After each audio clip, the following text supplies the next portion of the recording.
नमस्कार। जय भीम साथियों, दैनिक दस्तक पर आपका स्वागत है। मैं हूं आपका होस्ट जेपी गौतम। कल का दिन भारतीय लोकतंत्र के लिए एक ऐतिहासिक दिन साबित हो सकता है। क्यों? क्योंकि कुछ मीडिया रिपोर्ट्स के अनुसार, कुछ पत्रकारों के अनुसार राहुल गांधी ने वोट चोरी की बड़ी धांधली का खुलासा किया है। लेकिन साथियों, ये कुछ पत्रकार और मीडिया रिपोर्ट्स की कहानी है, सभी की नहीं है। सवाल आते हैं कि क्या राहुल गांधी इन सबूतों को लेकर, जो सबूत उन्होंने दिए हैं, अदालत जाएंगे, चुनाव आयोग जाएंगे, धरना प्रदर्शन करेंगे, या सिर्फ प्रेस कॉन्फ्रेंस करके वाहवाही लूटने का काम करते रहेंगे? और एक और बड़ा सवाल आता है, जो चुनाव आयोग बिहार में मतदाता सूची के साथ काम कर रहा है और जो बातें उसने बताई है, और राहुल गांधी जिन सबूतों को बता रहे हैं कि ये इस तरह से वोट चोरी होती है, SIR, उसमें और राहुल गांधी की बातों में फर्क क्या है? ये सारी चीजें साथियों इस स्टोरी में समझने वाले हैं।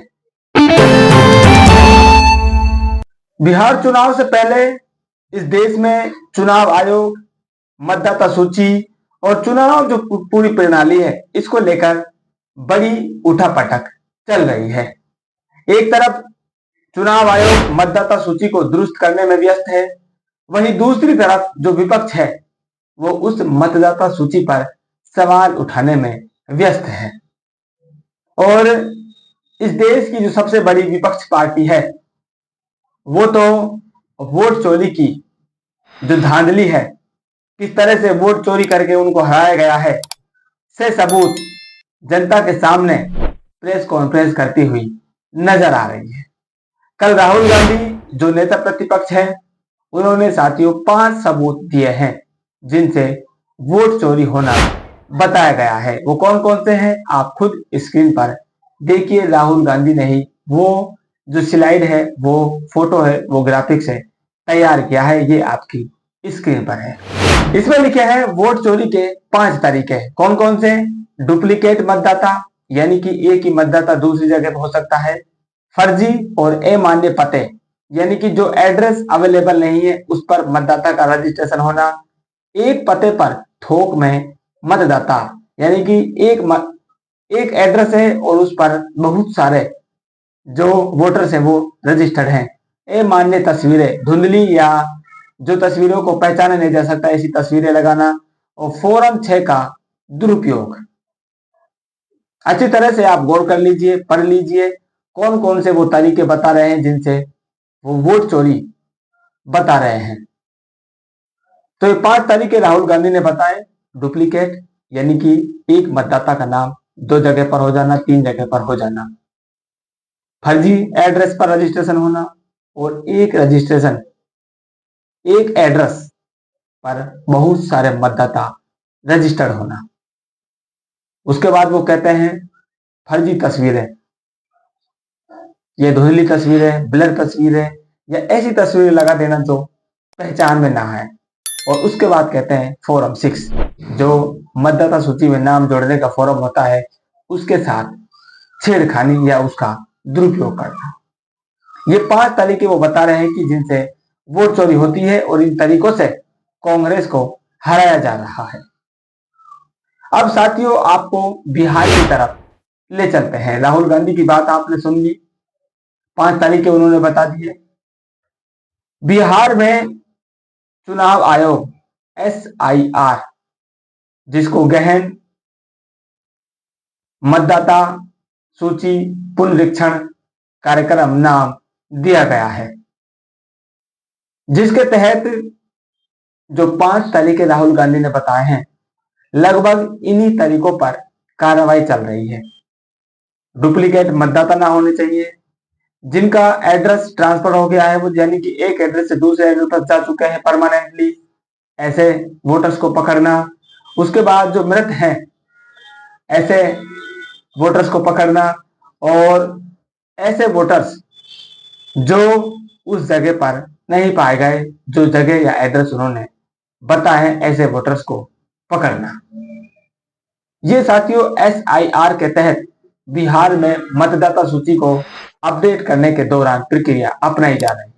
जो बातें, जो कार्य चुनाव आयोग कर रहा है, उन लगभग बातों को ही राहुल गांधी वोट चोरी बता रहे हैं।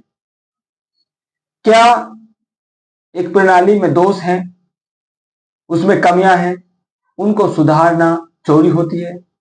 पहला सवाल साथियों यही आता है। और जब कमियां पकड़ ली गई हैं, अगर आपके मुताबिक मान भी जाए वो चोरी है, तो आपसे पहले तो खुद मतदान जो निर्वाचन आयोग है वो खुद इनको दुरुस्त करने के कार्य में लगा हुआ है। आप तो कल प्रेस कॉन्फ्रेंस करके ये बता रहे हैं, लेकिन चुनाव आयोग तो आपसे पहले उस कार्य को सही करने में जुटा हुआ है। यानी कि उसको लगता है कि जो मतदाता सूची है उसमें कहीं ना कहीं गड़बड़ होती है और अब उसको दुरुस्त किया जाना चाहिए, जिस कार्य में निर्वाचन आयोग लगा हुआ है। आप लोग उसके खिलाफ भी आवाज उठाते हैं, आंदोलन करते हैं, प्रेस कॉन्फ्रेंस करते हैं और आप लोग ही कहते हैं कि निर्वाचन आयोग वोट चोरी नहीं रोक पा रहा है। बड़े सवाल साथ ये भी उठ रहे हैं कि क्या राहुल गांधी जो सबूत उन्होंने दिए हैं उन सबूतों को लेकर कोर्ट जाएंगे, न्यायालय में न्याय मांगने जाएंगे? क्या निर्वाचन आयोग की शिकायत दर्ज कराएंगे? और निर्वाचन आयोग के द्वारा, इलेक्शन कमीशन के द्वारा जो शपथ पत्र के माध्यम से शिकायत मांगी गई है, क्या उस शिकायत को राहुल गांधी करेंगे? और जब आपको लगता है कि आपके साथ ठगी हुई है, आप ठगे गए हैं, आपके साथ अन्याय हुआ है, तो क्या आप सरकार की जो संस्थाएं हैं, आपके मुताबिक निर्वाचन आयोग, कोर्ट को भी आप उसमें गिनवा रहे हैं, तो क्या आप इन जो संस्थाएं हैं उन पर विश्वास आपका नहीं है? तो क्या आप धरने पर बैठेंगे? क्या आप आंदोलन करेंगे? या फिर आप सुर्खियां बटोरने के लिए सिर्फ प्रेस कॉन्फ्रेंस पर निर्भर रहेंगे? ये बड़े सवाल साथियों राहुल गांधी की उस प्रेस कॉन्फ्रेंस के बाद लगातार उठ रहे हैं, क्योंकि खबर यह भी आ रही है कि निर्वाचन आयोग यानी कि इलेक्शन कमीशन ने शपथ पत्र पर शिकायत मांगी है, जिसको देने से राहुल गांधी ने मना कर दिया है। जब आपकी मंशा ही न्याय मांगने की नहीं है, उस प्रणाली को जिसमें आपको कमी लग रही है उसको दुरुस्त करने की मंशा आपकी नहीं है, फिर आप ये प्रेस कॉन्फ्रेंस करके सुर्खियां बटोरने का कार्य किस लिए कर रहे हैं? क्या आपको सिर्फ पब्लिक की अटेंशन चाहिए? क्या आपको सुर्खियों में बने रहना है? और इस बहुजन समाज का जो सबसे बड़ा मुद्दा था, 50% टैरिफ पर बात होनी चाहिए थी, सदन में चर्चा होनी चाहिए थी, क्योंकि साथियों बहुजन समाज इस 50% टैरिफ से सीधा प्रभावित होने वाला है, जिसकी बात सिर्फ बहन जी ने उठाई, बड़ी बयान उन्होंने जारी किया। क्या उस मुद्दे से ध्यान भटकाना है और बिहार चुनाव में आपको इमोशनल रहकर चुनावों को अपने पक्ष में करना है? इस तरह के बड़े सवाल साथियों राहुल गांधी की प्रेस कॉन्फ्रेंस पर उठ रहे हैं। और आपको बता दें, जो बिहार चुनाव में SIR किया गया है, टोटल 7.89 यानी कि 7,89,00,000 टोटल वोटर्स है बिहार में, जिनमें से 52.3 करीब करीब 52 लाख वोटर्स फर्जी पाए गए हैं राहुल गांधी के मुताबिक। यानी कि जो 52 लाख वोट है ये वोट चोरी है। अब इन 52 लाख वोटों को दुरुस्त करने के लिए इन पर आपत्ति मांगी गई है और इनको सही करके चुनाव आयोग दोबारा से एक नई मतदाता सूची जारी करेगा। यानी कि कमियां हैं, उन कमियों को दुरुस्त करने के लिए निर्वाचन आयोग, चुनाव आयोग, इलेक्शन कमीशन काम कर रहा है। उसको महसूस हुआ हमारे सिस्टम में गड़बड़ी है, उस गड़बड़ी को उसने पकड़ा और उसको दुरुस्त करने के लिए वो कार्य कर रहा है, जिस पर यही लोग सवाल उठा रहे हैं। क्यों भाई? तो साथियों, इन्हीं सवालों के साथ इस अपडेट्स में आपसे विदा लेते हैं। आपका क्या मानना है? अपनी राय कमेंट जरूर कीजिए। मिलते हैं नई अपडेट में, तब तक के लिए जय भीम।